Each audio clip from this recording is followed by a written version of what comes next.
Que a graça e a paz de nosso Senhor esteja sobre a vossa vida. Eu quero, enquanto as crianças estão saindo, eu gostaria que você estivesse abrindo a sua Bíblia para o Evangelho de Lucas, para Lucas, no capítulo 11.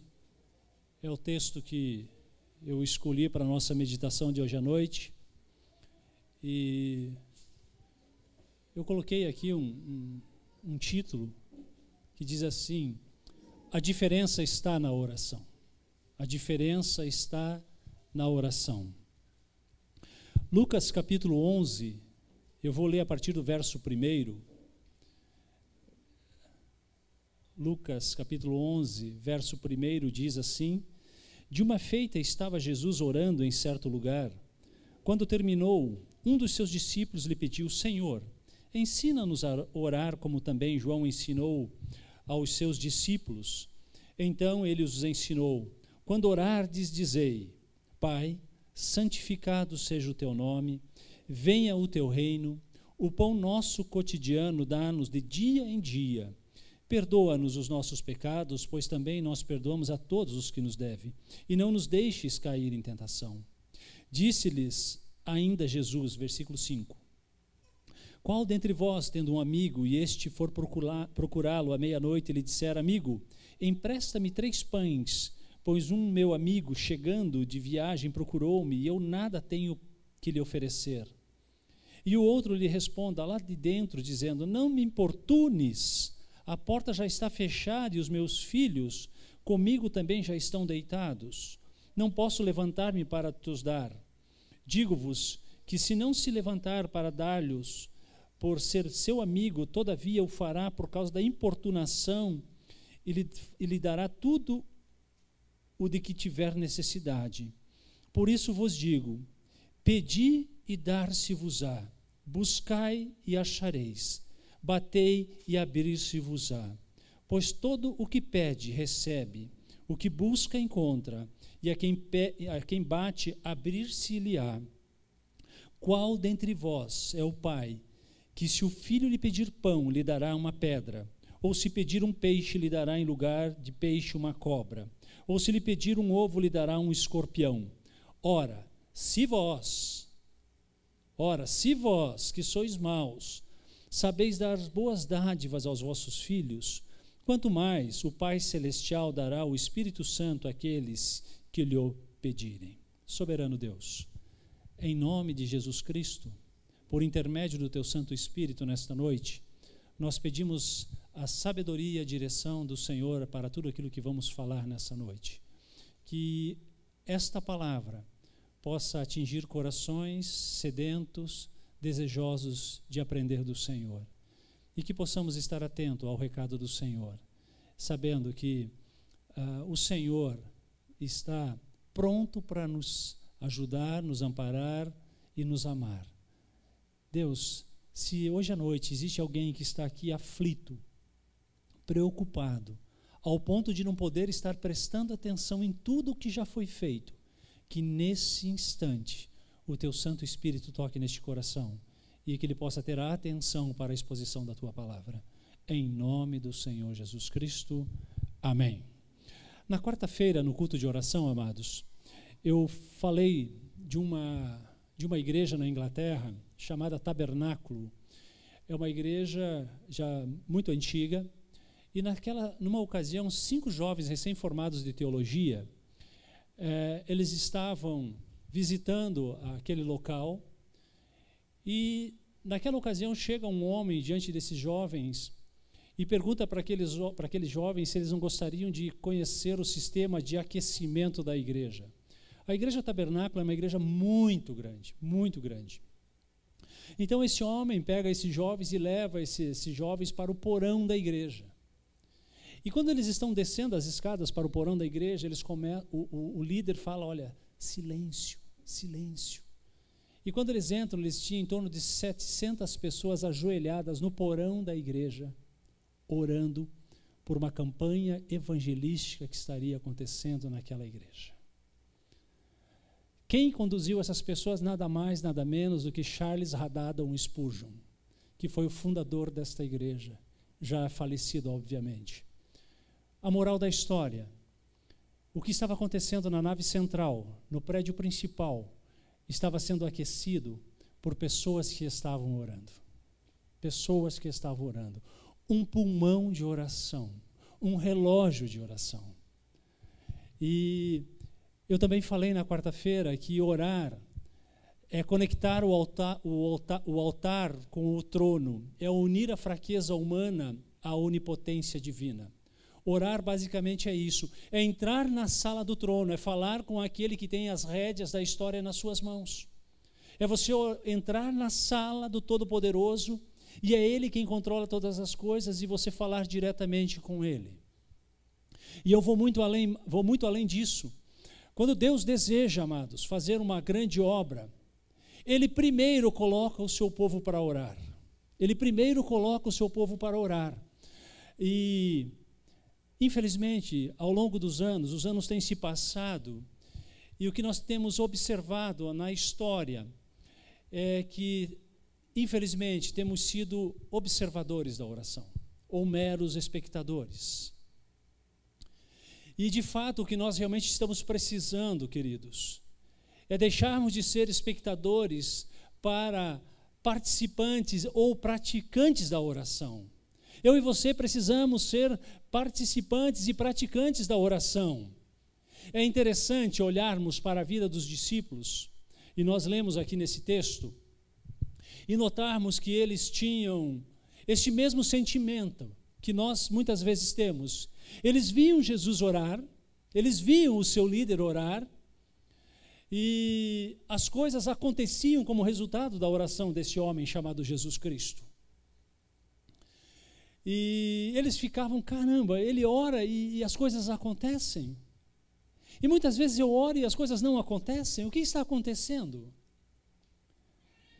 Eles também tinham uma consciência que eles não deveriam orar como os fariseus, que tinham uma aparência frondosa, tinham belas palavras, como aprendemos hoje na escola dominical, e não tinham o poder da fé. Você pode verificar isso lá em Lucas capítulo 18, no verso 11 e 12. Lucas 18, vamos ler esse texto, Lucas 18, verso 11 e 12, para você entender o que eu estou falando aqui. O fariseu, posto em pé, orava de si para si mesmo, desta forma: ó Deus, graças te dou porque não sou como os demais homens, roubadores, injustos e adúlteros, nem ainda como este publicano. Jejuo 2 vezes por semana e dou o dízimo de tudo quanto ganho. Olha a oração deste homem. Então os discípulos, eles tinham consciência e eles não deveriam ter essa prática, que eles não deveriam fazer como os fariseus. É interessante pensar um pouco na história e ver como eles costumavam pensar acerca de João Batista. João Batista era considerado como um profeta e mártir, mas os discípulos de Jesus lembravam dele como um homem de oração. Antes dele ser um profeta, um mártir, João Batista era um homem de oração. Era alguém que gastava tempo orando. João teve o privilégio de apresentar o Messias a Israel, o próprio Senhor Jesus Cristo, mas mesmo assim ele orava. João Batista, ele foi o maior dos profetas, segundo Lucas capítulo 7, verso 28, reconhecido por Jesus Cristo, mas mesmo assim ele dependia da oração. Mesmo sendo reconhecido pelo próprio Cristo como sendo um grande profeta, ele precisava de oração, ele dependia de oração. A oração é algo vital a um homem com todas essas vantagens, como João Batista. O que falar de nós? Se João Batista precisava orar, o que falar de mim e de você? Será que eu e você precisamos orar? Eu estou esperando vocês toda quarta-feira aqui neste culto de oração, para juntos como igreja nós estarmos orando. Por isso eles chegaram, conforme o relato de Lucas, capítulo 11, verso 1, eles se achegam a Jesus e falam: Senhor, ensina-nos a expulsar demônios, a ter poder, a fazer sinais. É isso que eles pediram? Não, eles falaram o quê? Senhor, ensina-nos a orar. Senhor, eu preciso aprender a orar. Então, logo em seguida, a partir do versículo 2, diz lá, então ele os ensinou. Então, a partir do versículo 2, o Senhor passa a ensinar-lhes como eles deveriam orar. E o interessante que nós não podemos deixar de observar é que nesta oração, logo nas primeiras palavras que o Senhor está ensinando, estão evidenciando as prioridades das nossas vidas espirituais. Se você observar comigo, você vê ali que ele fala pão, ele fala de santificação e ele fala de reino. Exatamente aquilo que está envolto em nossa vida espiritual. E na segunda parte, se você observar, ainda continuando, ele vai falar da nossa vida cotidiana, daquilo que eu preciso e você precisa para o dia a dia. Você precisa de pão, você precisa de perdão e você precisa de proteção. Coisas corriqueiras do nosso dia a dia. Você percebe que a oração que o Senhor está ensinando a esses homens é uma oração muito simples. Ele está pegando o contexto diário da vida deles e está falando, ora assim, olha, você deve orar, Pai, santificado seja o teu nome. Venha o teu reino. E ele segue falando. Nós dependemos de Deus para as coisas mais simples e necessárias da vida. Eu preciso de Deus para as coisas mais simples e necessárias. E eu vejo isso logo nas primeiras palavras dessa oração, que é Deus quem nos sustenta, no versículo 3. Olha lá comigo no versículo 3, o que está dizendo: o pão nosso cotidiano, dá-nos de dia em dia. Eu estou vendo aqui que é Deus quem me sustenta. É Deus quem sustenta você. É Deus quem supre as suas necessidades. Dependemos dele não somente das coisas espirituais, mas também para a nossa subsistência. É Ele quem vai te dar o sustento. Não existe uma vida espiritual e outra vida material, queridos. Nós somos servos de Deus em todo o tempo e o tempo todo. Nós somos uma coisa só. Nós não temos divisões e separações na nossa vida. Nós somos uma coisa só, todo o tempo e em todo o tempo, e o tempo todo. E nesta oração que o próprio Senhor está nos ensinando, nos ajuda a compreender que vivemos por causa do suprir de Deus. Você está vivo hoje? É porque o Senhor tem te sustentado. É Ele que tem cuidado de você. Eu costumo dizer, por que não é você ou eu que estamos lá num hospital, num leito de morte? Por que você hoje teve a refeição na sua mesa ou a sua mesa? Porque o Senhor cuidou. O Senhor te deu. Ele tem cuidado de todos os detalhes da tua vida e da minha vida. Ele é o nosso idealizador, foi Ele que pegou e falou, olha, eu vou formar essa pessoa, eu vou idealizar, eu vou criar, é aquele que nos sustenta e também Ele é o nosso provedor.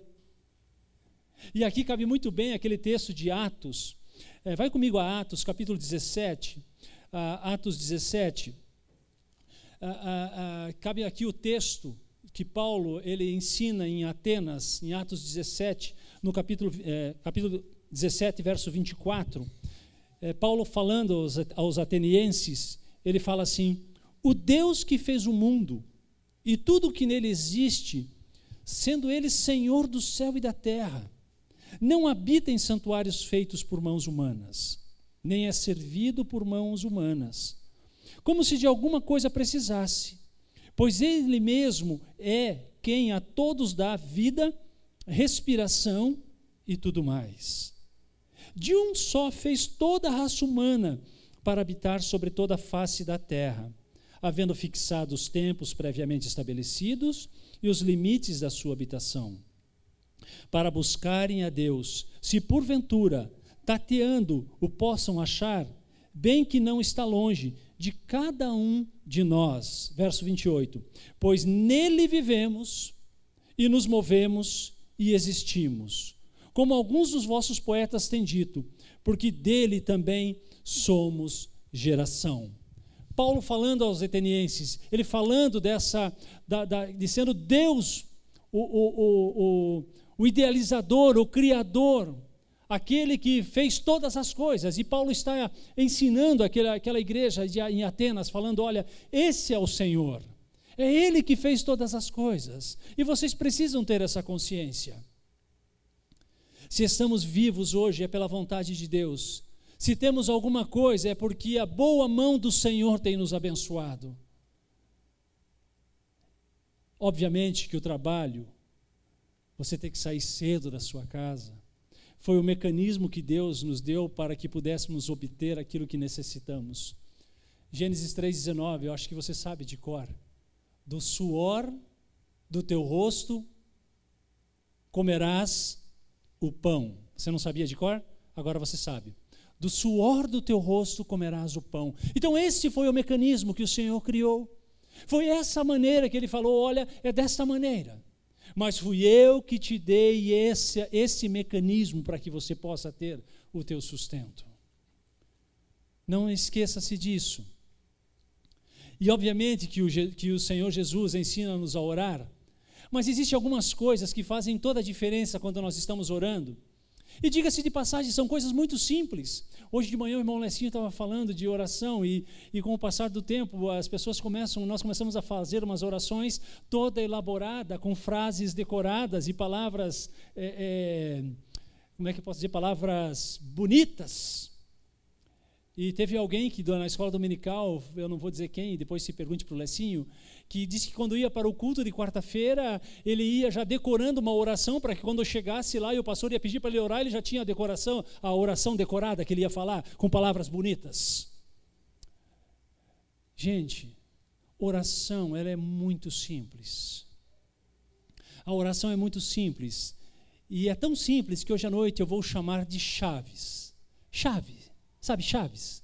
Chave. E a primeira chave que eu quero falar para você nesta noite, ela está no versículo 9 do nosso texto de Lucas 11. A primeira chave é pedir. Pedir. Por isso vos digo, pedi. O tempo aqui verbal disso é um imperativo presente que significa mantenha-se pedindo, continue pedindo o tempo inteiro, continue falando com o Senhor. Em outras palavras, não procurem só Deus quando surgem as emergências no meio da noite. E ali para cima você viu o texto que alguém foi procurar durante uma emergência. Mas não procurem Deus só nas horas de emergências no meio da noite. Mantenham-se constantemente em comunhão com Deus. E a razão disso está evidenciada no versículo de 5 a 8 do texto que nós lemos. Que Deus não é como aquele vizinho que se diz amigo, mas se torna alguém chato, eu diria até rabugento. Como é que é? Rabugento, é isso, não é a palavra? Rabugento na hora da necessidade. Deus, Ele é muito melhor que os nossos pais terrenos. Ele é muito melhor. Ele faz de tudo para nos abençoar. Ele faz de tudo. E olha, se nós, como pais, procuramos fazer o melhor que podemos para os nossos filhos, imagine Deus. E sempre quando eu falo desse Deus e falar de fazer o melhor, eu lembro de um homem chamado Valdir Machioski, que é meu pai. E numa das conversas em casa, eu me lembro quando criança ainda, ele com lágrima nos olhos, porque a vida não foi muito fácil no início, quando viemos para Curitiba. Ele falou assim, filho, se eu pudesse, você andaria com sapatos de ouro. Porque um pai, ele quer dar o melhor para o seu filho. Ele sempre quer dar o melhor para um filho. Então falar o que de nosso Deus? O Deus Pai Todo-Poderoso. Ele tem o melhor para nós.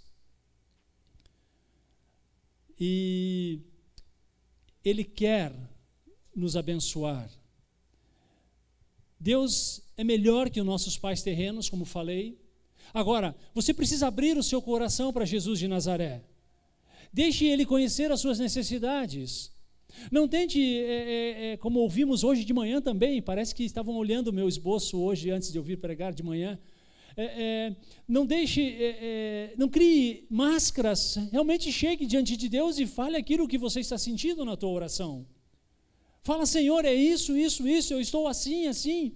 Não fique tentando colocar palavras e maquiar uma situação ou algo que você está precisando. Fale declaradamente para o Senhor. Isso é uma oração do profundo do coração. Abra o seu coração para Jesus de Nazaré. Ele precisa participar das suas resoluções. Ele se alegra em suprir as nossas necessidades. Ele fica muito feliz quando ele pode e ele quer e ele vai fazer, ele vai cuidar das suas necessidades. Por isso, amados, persistir na oração não é uma tentativa de fazer Deus mudar de ideia. Porque Deus não é como o homem que muda e é inconstante. Não é tentar fazer Deus mudar de ideia, mas é fazer com que nós mesmos nos acheguemos ao ponto que Ele pode nos confiar as suas respostas. Essa é a ideia da oração, em você buscar, buscar e buscar. Lembra que é um imperativo de mantenha-se buscando a presença de Deus. Não é fazer com que Deus mude de ideia. É fazer com que Ele nos conduza ao ponto que Ele pode confiar as respostas que estamos querendo ouvir. Essa é a ideia de buscar. A primeira chave que eu falei para você, qual foi? Pedir. A segunda chave que eu li aqui é buscar. Está lá em Lucas 11:9. Olha lá. Pedi e dar-se-vos-á, buscai. Mas a pergunta que me veio à mente aqui quando eu estava meditando nesse texto é: o que nós devemos buscar? O que nós devemos buscar? E eu fiquei pensando, o que eu, Valério, devo buscar? E a resposta foi muito óbvia. Mateus capítulo 6, verso 31 a 33. Você está com a tua Bíblia aí? Vira as páginas da tua Bíblia aí, vai lá. Vai para Mateus capítulo 6, verso 31 a 33. Olha o que diz o texto. Portanto, não vos inquieteis dizendo. Vou repetir. Tem alguém inquieto aí? Portanto, não vos inquieteis dizendo, que comeremos? Ou, com que nos vestiremos? Porque os gentios é que procuram todas essas coisas.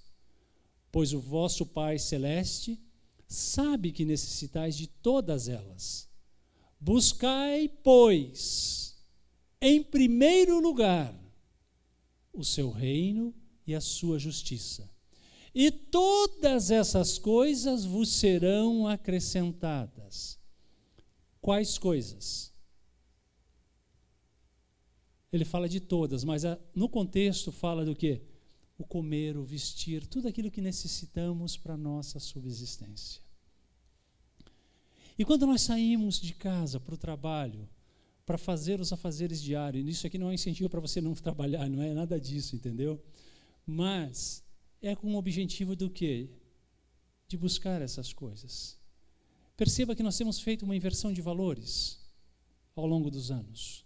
Nós devemos ter a mesma dedicação que temos como funcionários para o reino de Deus. Alguém aqui chega na empresa a hora que quer, bate o cartão a hora que quer, sai a hora que quer, faz como quer, recebe o dia que quer. Existe toda uma organização, algo sistemático.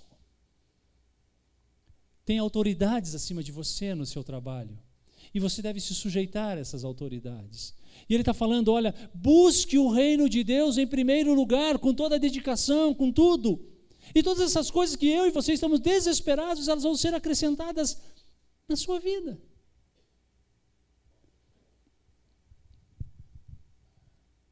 Se quisermos uma vida cheia do Espírito Santo, amados, então precisamos em primeiro lugar, como prioridade total, o reino de Deus. Prioridade número 1 na tua vida e na minha vida, reino de Deus. Você quer que o Senhor derrame do seu Espírito sobre você? Você deve estar pensando, mas eu já tenho o Espírito Santo de Deus. Porque quando no momento em que eu entrego minha vida a Jesus Cristo, Ele vem habitar dentro de mim, não é isso? Isso é doutrina. Agora, você até pode ter o Espírito Santo em você, mas você precisa ser cheio do Espírito Santo. Quem de vocês lembra de uma ilustração que o pastor Antônio fez de uma jarra com um copo de água e ele mergulhou o copo cheio depois dentro daquela jarra de água e a jarra ficou transbordando? Poucos lembram, né? Eu pensei em repetir isso, pastor, mas não pedi autorização, daí não fiz. Você tem que ser cheio do Espírito Santo, pleno do Espírito Santo. Não é pela metade, não é um pouquinho, é transbordando do Espírito Santo. Transbordando. Deus cuida de todos os aspectos da nossa vida. Ele tem prazer em nos abençoar em todas as coisas que importam e são necessárias à nossa vida. Como um pai amoroso que se interessa pelas situações e necessidades dos seus filhos, não somente as que representam sobrevivência, assim Deus se interessa por seus filhos. Orar é fazer de Deus nosso Senhor e provedor de todas as coisas da vida. Orar é fazer de Deus nosso Senhor e provedor de todas as coisas. Eu não consigo imaginar alguém que professa Jesus Cristo passar um dia sem orar. Eu não consigo imaginar isso. É inconcebível na minha mente. Porque a oração é aquele fogo, é aquela coisa que faz com que a gente caminhe, que a gente tenha forças, que a gente não pare no meio do caminho. É a oração.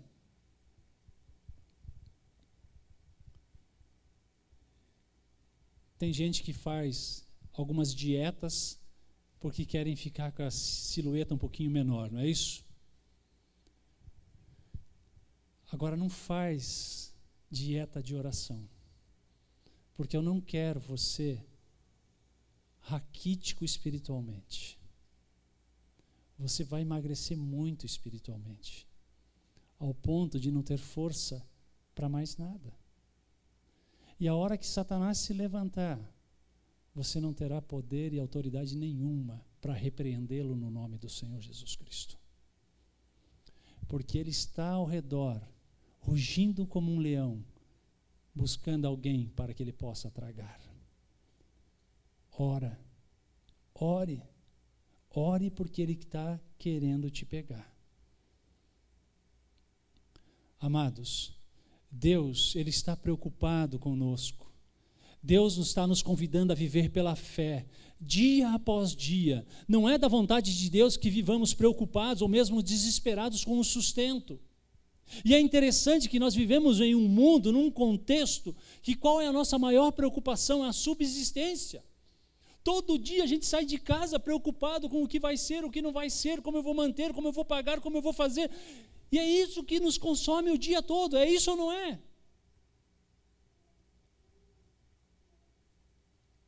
O Senhor, Ele está querendo e quer nos abençoar na vida, nas questões relativas à vida, presente e futuro, e num futuro remoto.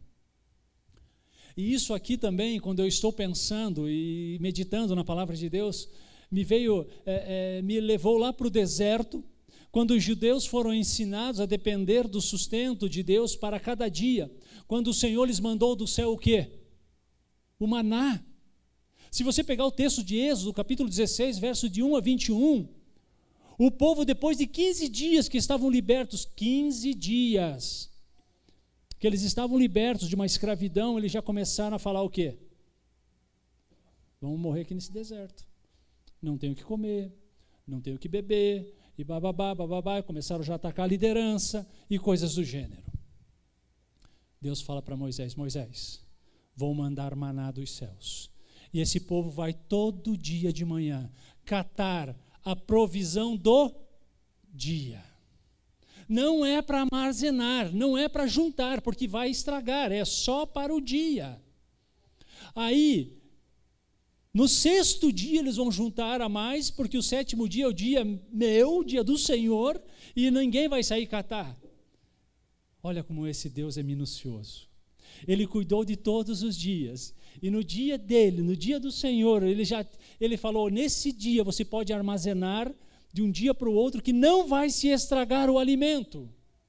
E eles tinham o seu suprimento. Então o Senhor, Ele nos sustenta, Ele cuida de nós. Talvez não é aquilo que você gostaria na sua oração, ó Senhor, eu gostaria muito de comer uma picanha, mas eu só tenho esse colchão duro. Mas Ele te sustentou, gente. Glória a Deus por isso. Louvado seja Deus.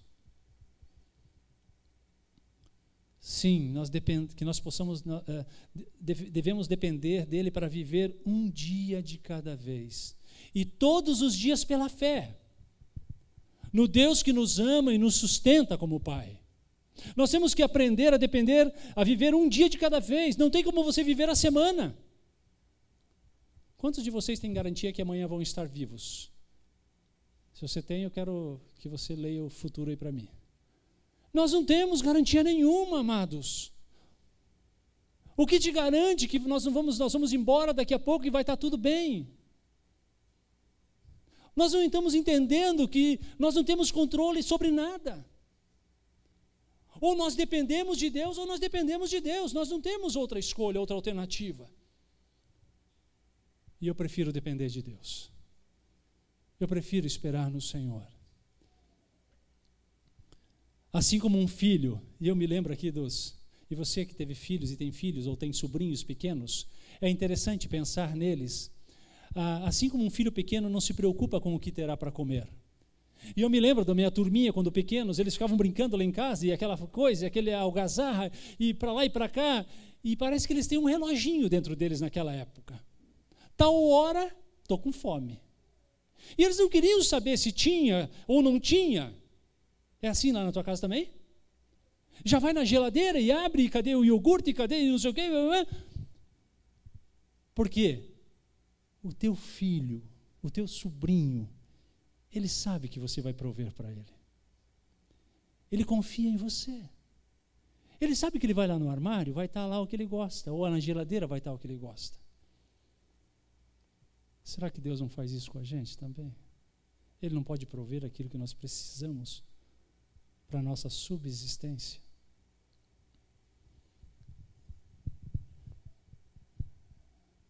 Jeremias 29:13. Tem alguém que durante muito tempo pronunciou esse versículo muitas vezes aqui nessa igreja. Ela dizia assim: buscar-me-eis e me achareis, quando me buscardes de todo o vosso coração. Buscar-me-eis e me achareis, quando me buscardes de todo o vosso coração. Quando buscamos de todo o coração, somos plenos do Espírito. Amados, como a nossa sociedade está precisando de homens e mulheres que sejam cheios, plenos do Espírito Santo. Estamos cheios de tantas coisas, como vimos hoje de manhã também, que não revelam a grandeza de Deus. Como nós estamos cheios de televisão, como nós estamos cheios de internet, como nós estamos cheios de celulares, como nós estamos cheios de trabalho, como nós estamos cheios de tantas coisas que não demonstram, não revelam a grandeza de Deus. A primeira chave que nós vimos nessa noite foi pedir. A segunda, bater. E a terceira chave é buscar, desculpe, a segunda chave. A terceira chave é batei. Versículo 9 de Lucas 11 ainda. Por isso vos digo, pedi e dar-se-vos-á, buscai e achareis. Batei e abrir-se-vos-á. Aqui está dizendo que portas se abrirão. Que portas precisam ser abertas na sua vida? Quais são as portas que precisam ser abertas na sua vida? Colossenses capítulo 4, verso 2 e 4 diz assim, eu vou ler para vocês não precisam ir até lá. Perseverai na oração, vigiando com ações de graça, Suplicai ao mesmo tempo também por nós, para que Deus nos abra porta à palavra, a fim de falarmos o ministério de Cristo, pelo qual também estou algemado, para que eu o manifeste como devo fazer. A oração que Paulo está fazendo aqui, ele está falando, olha, ora para que orem, ele está orando e pedindo para que orem, para que portas sejam abertas, para que ele possa pregar o evangelho, porque ele se sente algemado, ou seja, com uma obrigação de pregar o evangelho. E isso ele fala lá em Coríntios, ai de mim se não pregar o evangelho. Querido, quando você caminhar pela vida, amanhã quando você sair, se Deus te permitir fazer as suas coisas, quando você estiver na sua caminhada, que Deus vá abrindo portas para a proclamação do evangelho na tua vida. E para que com toda a ousadia e fé nós possamos anunciar a salvação em Jesus Cristo. Bata que se abrirá. Persista em bater, lembra que eu te falei? Persista, mantenha-se, que as portas se abrirão. Como temos sido tímidos, como temos medo de bater até na porta da sala do trono do nosso Pai Celestial. Como tememos os gigantes da vida. Nós olhamos para os gigantes da vida e olhamos para nós, mas eu só tenho 5 pedrinhas, e essas pedrinhas são muito pequenininhas, e como eu vou enfrentar esses gigantes? Não é você que vai enfrentar gigantes, é o teu Deus que vai. Nós vamos em nome do Senhor, mas a espada quem vai desembainhar vai ser o próprio Senhor Jesus Cristo. Amados, será que existe algo impossível para Deus? Existe alguma porta que Ele não possa abrir? Eu vou ler para você rapidamente Gênesis 18, verso 14. Gênesis 18, verso 14. Gênesis 18, verso 14, diz assim: acaso para o Senhor há coisa demasiadamente difícil? Há alguma coisa difícil para Deus? Vai lá para Mateus capítulo 17, vai lá, volta lá, Mateus 17, verso 20 diz assim,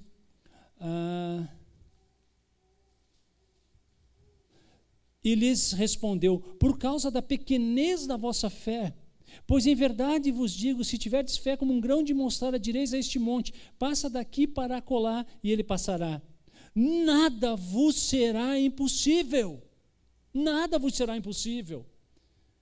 Mateus 19, 26, um pouquinho mais ali, está dizendo assim, Mateus 19, 26, Jesus, fitando neles o olhar, disse-lhes, isto é impossível aos homens, mas para Deus tudo é possível. Pessoas já chegaram para você e falaram, isso é impossível acontecer, mas Deus não disse ainda que é impossível. Deus ainda não disse que é impossível. E eu quero citar Lucas capítulo 1, verso 37, que diz, porque para Deus não haverá impossíveis em todas as suas promessas.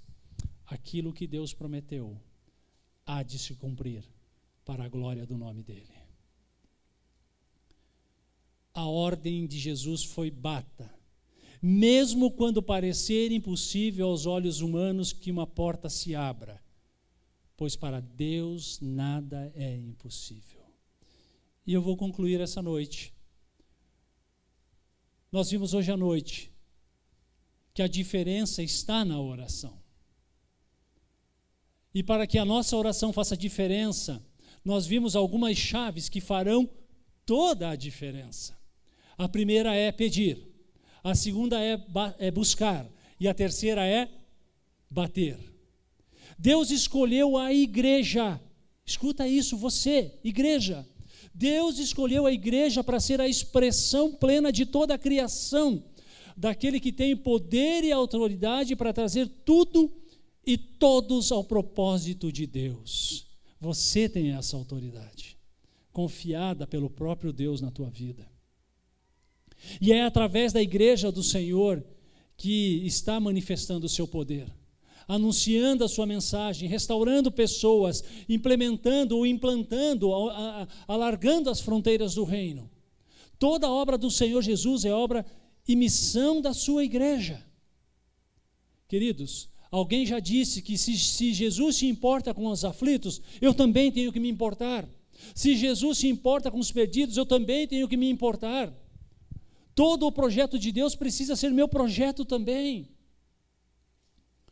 Mas tudo isso passa primeiramente pela oração.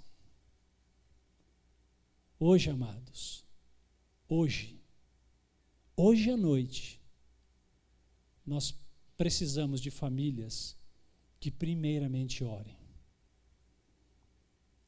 Nós precisamos da sua família que ela esteja orando, para que portas sejam abertas para a pregação do Evangelho. Nós precisamos que você esteja orando como família por aqueles nomes que vão estar nesse cartão, para que as pessoas que você vai alistar aqui, não por um desencargo que o pastor Antônio falou para você listar, mas por algo que tem no teu coração ardendo por estes amigos e dizendo, eu quero que eles recebam Cristo.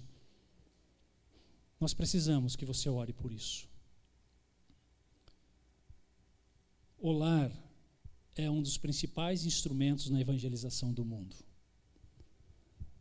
Não podemos abrir mão de fazer da nossa casa uma extensão da igreja do Deus vivo. Então, eu gostaria muito que a minha casa e a sua casa fosse essa extensão da igreja. Você está disposto? Qual será a sua decisão hoje à noite? Compete você a Deus. Pastor Antônio, eu gostaria muito que a tua casa fosse essa extensão